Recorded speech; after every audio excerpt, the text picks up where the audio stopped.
Before the UN General Assembly in New York dismisses, there will be 196 speakers from around the world who will take the stage.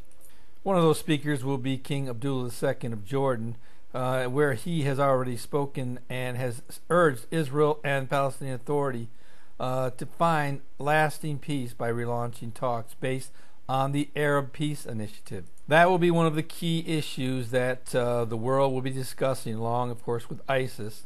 And as I've said, I believe that the only purpose of ISIS will be to bring the Arab world into cooperation with the West in an attempt to destroy ISIS, which basically has already happened.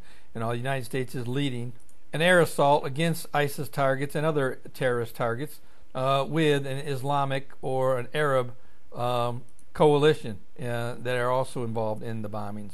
But what I see coming forth from this is that the world is going to put more pressure on Israel to accept peace with the Palestinians based on 1967 lines. Now, as of now, the United States has rejected what Abbas was about ready to bring forth. But Mr. Abbas has said that he is going to shock Israel with his plan that he's going to bring forth in the UN General Assembly. And that should be coming up here pretty soon. And here's something coming out of Haaretz that Abbas may be a part of what Abbas is talking about that will shock Israel. And the article reads, says, Palestinian factions Hamas and Fatah reached an agreement on Thursday by which the Palestinian Authority will take control over the Gaza Strip. The deal also includes Hamas's consent for a Palestinian state within the 1967 borders, according to a Fatah official. Hassan Ashik, a negotiator on the Fatah team, told Haaretz that the Palestinian Authority will take responsibility for the reconstruction of the Strip as well as for manning the Gaza crossings, effective immediately. He added that Hamas also agreed to support Palestinian President Abbas's plan for establishing a state within the 1967 borders. Hamas's negotiator Musa Abu Marzouk and Fatah's Azam Ahmed told reporters at a joint press conference in Cairo that the factions agreed to promote any decision that will aid the Palestinian Unity Government and that a joint committee will supervise the agreement's implementation and will rule on any disagreement. Officials from the rival groups were meeting in Cairo to try to overcome their differences and strengthen their hand for talks with Israel slated for late next month. For Abbas, the announcement of reconciliation between the factions and the resumption of Palestinian Authority control of Gaza will promote his cause before the international community, especially those nations which donate funds to the Palestinian Authority. These convened in New York earlier this week and are expected to reconvene in Cairo on October 12, ahead of a renewal of ceasefire talks with Israel. The timing of the agreement's announcement is not accidental and serves the interests of Palestinian President Mahmoud Abbas, who is slated to address the UN General Assembly on Friday. Abbas is expected to present the Assembly with his diplomatic plan based on ending the Israeli occupation within 3 years and establishing a Palestinian state within the 1967 borders. Well, according to most Bible prophecy experts, the good news is that Abbas will probably end up getting his Palestinian state. Frankly, I believe that agreement that the Antichrist will make eventually will encompass this agreement as well. I believe that it will include the moderate Arab states, which will make up the many that the Bible indicates will be part of this plan. But the bad news is that the Palestinian Authority will eventually be defeated as all other nations who come against Israel. So no matter what plan they do think that they are going to succeed in, don't think for a minute that Hamas is just giving in. In fact, I was kind of wondering when Hamas would finally see the light. Back in 2005, when they were given the Gaza Strip when Israel disengaged, which of course was a grave mistake for Israel at the time. Hamas turned the Gaza Strip into a terror hub. Well, don't think for 1 minute that Hamas doesn't see that being the same case in time in the West Bank. They may have agreed to allow Fatah to control certain factions in Gaza and also the crossings. But eventually, if in fact the West Bank is turned into a Palestinian state, it will become a terror hub as well.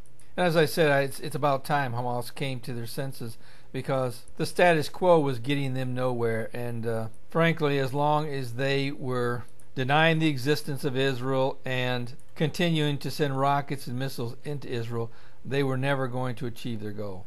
But by entering into a false cooperation with the West Bank and Fatah, their ultimate goal will be to create a Palestinian state and eventually take over the West Bank and present a second front against Israel. And to tell you the truth, I was calling for this decades ago. I thought by now that Hamas would have had enough sense to do that, to agree to everything that Israel wanted them to agree to, even allowing them to consider themselves the Jewish state for the sake of eventually attacking Israel. But almost 2 decades later, they're just now figuring this out. But this, as all plans against Israel, fall right into the hands of God, and He eventually will rain down terror upon them and will be destroyed just as God has predicted. Will it be in the Ezekiel 38 and 39 Gog and Magog war? Who knows? It may very well be. But this, my friends, is just another step, if in fact it is true, and it does catch momentum. And you know what? The momentum that Mr. Abbas is trying to get is that finally Hamas and Fatah are on the same page, and they are willing to bring peace with Israel for the sake of creating a Palestinian state. In the past, as we know, Fatah and Hamas have been at odds with each other, with Israel uncovering a plot to take the West Bank and to kill Abbas. But of course that was thwarted by Israel, and this just recently. But at some point in time, I guess they have reconciled. But I think it's only a reconciliation for the sake of their ultimate plan, that is to destroy Israel, the enemy of the Islamic world. But I see this as just another step in trying to get Israel to relinquish the West Bank. And what I see is probably when the Antichrist does come on the scene, the rapture of the church, of course, will have already taken place, that he will promise Israel security, and he in fact may even disarm Fatah and the West Bank and bring in international troops to make sure that is confirmed. Now, as many of you know already, the European Union has already said that they would come into Gaza and make Hamas toe the line and hold them accountable. And in essence, they've said that they would stop the terror in the Gaza Strip. Now, if it would have been the UN, I would have probably said, nah, that's never going to work, because the UN's done this before, and it's simply they didn't have enough backbone to stand up to Hamas. But the European Union says they do, and they will do this. So it will be very interesting to see how much momentum Mr. Abbas will get after his speech on Friday, and whether or not the world will stand behind his declarations. But I do believe that this is just another step toward what the Bible says will end up in a peace accord, where the Antichrist will make with many, and Israel will be promised security from the terrorist attacks of both Hamas and in the West Bank. But this is something that you should be keeping your eyes on. I mean, I know that everyone has got their eyes on ISIS. But the truth of the matter is ISIS is not Bible prophecy. Yes, certainly it is wars and rumors of wars and things of that nature, but as far as direct Bible prophecy that's going to lead to a peace accord between Israel and many, I have to say that the only place you need to look for that is in Israel and in the European Union. But the end times is a step-by-step process, and I believe this is just one more step. And if you don't know the Lord today, your time is running out. You need to make that decision before you find yourself embroiled in what the world will know soon enough as the tribulation period. But you know, you could die before that time comes, and if that is the case, where will you spend an eternity? And you as Christians, you need to get your hands on my Tribulation Period Survival Guide. Not for yourself, but for the sake of those lost loved ones that you have. Whether you get the free version or whether you go out and buy the paperback version that you can actually hand to your lost loved one. You need to get that in their hands so they'll know when the time comes what steps they need to take in order, first of all, to get saved, and second of all, of what the best choices are in order to survive this time frame.